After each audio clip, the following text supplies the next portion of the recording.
לודוויג ון בטהובן התחרש במחצית חייו. אז מה בעצם בטהובן שמע? הפסקול חירשות עוסק בתקופה שבה חיבר המלחין את הסונטה ה-32 לפסנתר בדו מינור, אופוס 111.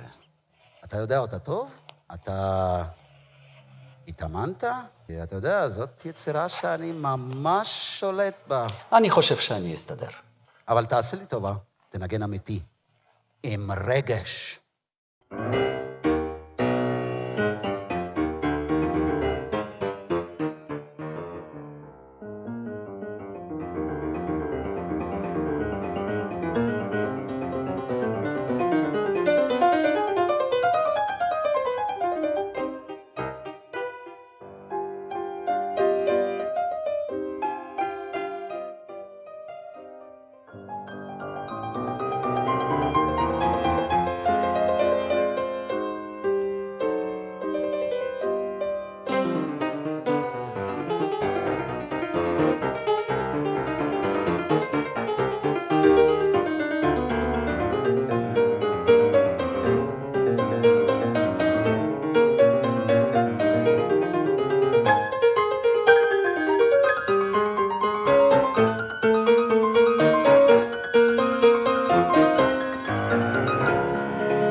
בטהובן שכב חולה, בראשו הלכה והתרקמה לסונטה.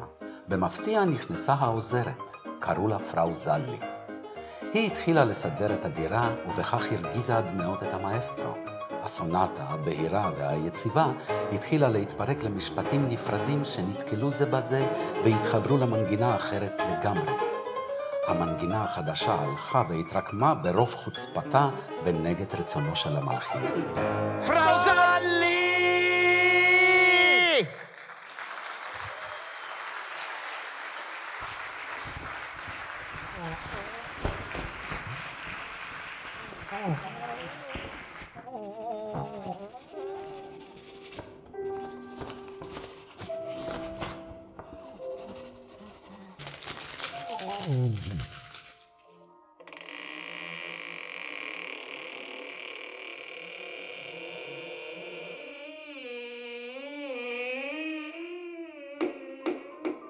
Grüße Gott, Herr von Beethoven.